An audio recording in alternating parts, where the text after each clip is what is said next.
Hello friends, welcome to GK mind game. ಪ್ರಶ್ನೆಗಳ ಸಂಪೂರ್ಣ ಮಾಹಿತಿಗಾಗಿ ವಿಡಿಯೋನ ಎಲ್ಲೂ ಸ್ಕಿಪ್ ಮಾಡದೆ ಕಂಪ್ಲೀಟ್ ಆಗಿ ನೋಡಿ. ಇವತ್ತಿನ ಪ್ರಶ್ನೆಗಳಲ್ಲಿ ಮೊದಲನೇ ಪ್ರಶ್ನೆ, ಕಣ್ಣುಗಳು ಒಣಗುವುದು ಮತ್ತು ಬಾಯಿ ಒಣಗುವುದು ಯಾವ ರೀತಿಯ ಕಾಯಿಲೆಯನ್ನು ಸೂಚಿಸುತ್ತದೆ? ಆಪ್ಷನ್ಸ್: ಎ ಇಮ್ಯೂನ್ ಕಾಯಿಲೆ, ಬಿ ಮೆದುಳು ಕಾಯಿಲೆ, ಸಿ ಪಾರ್ಶ್ವವಾಯು, ಡಿ ಕಿಡ್ನಿ ಫೇಲ್ಯೂರ್.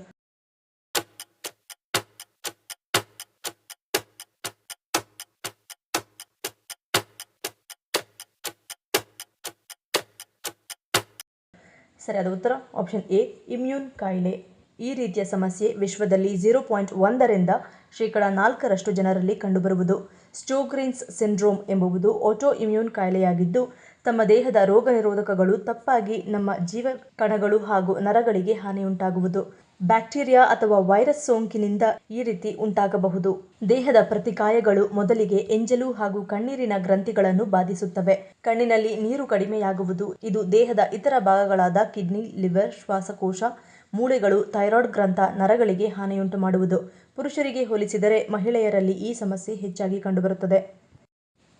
ಎರಡನೇ ಪ್ರಶ್ನೆ, ದೇಹದ ಯಾವ ಭಾಗಕ್ಕೆ ಬೇವಿನ ಎಣ್ಣೆಯನ್ನು ಹಚ್ಚುವುದರಿಂದ ಮುಖದಲ್ಲಿರುವ ಮೊಡವೆಗಳು ಮಾಯವಾಗುತ್ತವೆ? ಆಪ್ಷನ್ಸ್: ಎ ಪಾದ, ಬಿ ಕಿವಿ, ಸಿ ಮೂಗು, ಡಿ ಹೊಕ್ಕಳು.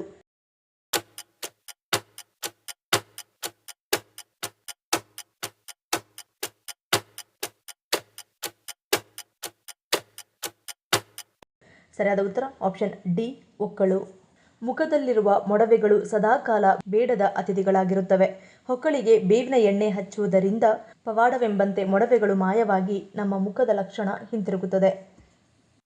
ಮೂರನೇ ಪ್ರಶ್ನೆ, ಡೆಂಗ್ಯೂವಿನಂತಹ ಜ್ವರ ನಿಯಂತ್ರಣ ಆಗದೇ ಇದ್ದಲ್ಲಿ ಇದು ಯಾವ ಕಾಯಿಲೆಗೆ ಕಾರಣವಾಗುತ್ತದೆ? Options: A chikungunya, B Zika, C brain tumour, D ಹೃದ್ರೋಗ.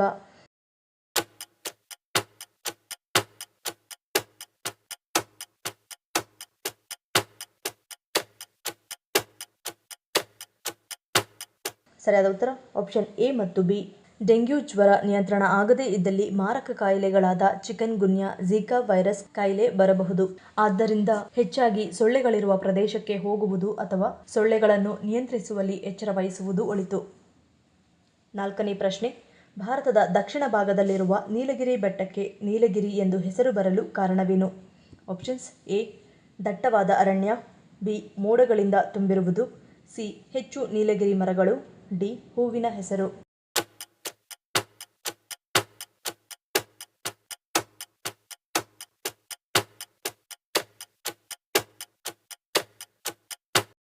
ಸರಿಯಾದ ಉತ್ತರ ಆಪ್ಷನ್ ಡಿ ಹೂವಿನ ಹೆಸರು. ಕೆಲವು ಹೂವು ಮೇ ತಿಂಗಳಲ್ಲಿ, ಡಿಸೆಂಬರ್ ತಿಂಗಳಲ್ಲಿ ಅರಳಿದರೆ ಇನ್ನು ಕೆಲವು ಮಳೆಗಾಲದಲ್ಲಿ ಮಾತ್ರ ಹೂವು ಬಿಡುತ್ತವೆ. ಈ ರೀತಿ ಒಂದೊಂದು ಹೂವಿಗೂ ಅರಳಲು ಅದರದ್ದೇ ಆದ ಕಾಲ ಹಾಗೂ ಸಮಯವಿರುತ್ತದೆ. ನೀಲಗಿರಿ ಬೆಟ್ಟದಲ್ಲಿ ನೀಲಕುರಂಜಿ ಎನ್ನುವ ಹೂವು 12 ವರ್ಷಗಳಿಗೊಮ್ಮೆ ಅರಳುವ ವಿಶಿಷ್ಟ ಹೂವಾಗಿದೆ. ಇದು ದಕ್ಷಿಣ ಭಾರತದಲ್ಲಿನ ನೀಲಗಿರಿ ಬೆಟ್ಟದಲ್ಲಿರುವ ಸೋಲಾ ಎನ್ನುವ ಕಾಡಿನಲ್ಲಿ ಹೆಚ್ಚಾಗಿ ಕಂಡುಬರುತ್ತದೆ. ಇದರ ವೈಜ್ಞಾನಿಕ ಹೆಸರು ಸಹ ವಿಶಿಷ್ಟವಾಗಿದೆ. ವೈಜ್ಞಾನಿಕವಾಗಿ ಇದನ್ನು ಸ್ಟ್ರೋಬಿಯಾಂಥಸ್ ಕುಂತಿಯಾನ್ ಎಂದು ಕರೆಯುತ್ತಾರೆ. ನೀಲಗಿರಿ ಬೆಟ್ಟವನ್ನು ಈ ಹೆಸರಿನಿಂದ ಕರೆಯಲು ಈ ಹೂವೇ ಕಾರಣ ಎನ್ನುವ ನಂಬಿಕೆಯೂ ಇದೆ. ಏಕೆಂದರೆ ನೀಲಕುರಂಜಿ ಹೂವು ಅರಳಿದಾಗ ಇದು ನೀಲಿ ಬಣ್ಣದಲ್ಲಿರುತ್ತದೆ. ಈ ಹೂವು ಅರಳಿದ ಸಮಯದಲ್ಲಿ ಬೆಟ್ಟವಿಡೀ ನೀಲಿ ಬಣ್ಣದಿಂದ ಕಂಗೊಳಿಸುತ್ತದೆ. ಹಾಗಾಗಿಯೇ ಈ ಬೆಟ್ಟವನ್ನು ನೀಲಗಿರಿ ಎನ್ನಲಾಗುತ್ತದೆ. ಐದನೇ ಪ್ರಶ್ನೆ, ಭಾರತದ ಯಾವ ಜಿಲ್ಲೆಯಲ್ಲಿ ಸರೋವರದ ಮಧ್ಯದಲ್ಲಿ ಅರಮನೆಯನ್ನು ನಿರ್ಮಿಸಲಾಗಿದೆ? Options: A Calcutta, B Punjab, C Gujarat, D Rajasthan.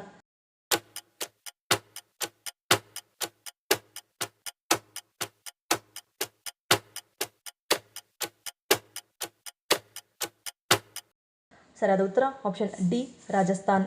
ರಾಜಸ್ಥಾನದಲ್ಲಿರುವ ಈ ಅರಮನೆಯನ್ನು ಸರೋವರದ ಮಧ್ಯದಲ್ಲಿ ನಿರ್ಮಿಸಲಾಗಿದೆ. ಹಾಗೆಯೇ ಇದರ 4 ಮಹಡಿಗಳು ನೀರಿನ ಅಡಿಯಲ್ಲಿವೆ.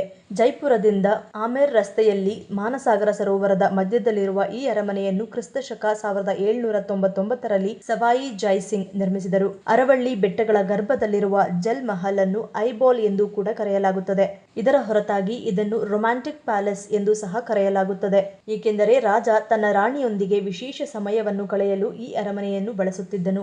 ಈ 5 ಅಂತಸ್ತಿನ ಜಲ್ ಮಹಲ್ನ ವೈಶಿಷ್ಟ್ಯವೆಂದರೆ ಅದರ 1 ಮಹಡಿ ಮಾತ್ರ ನೀರಿನ ಮೇಲೆ ಗೋಚರಿಸುತ್ತದೆ. ಉಳಿದ 4 ಮಹಡಿಗಳು ನೀರಿನ ಅಡಿಯಲ್ಲಿವೆ. ಆರನೇ ಪ್ರಶ್ನೆ,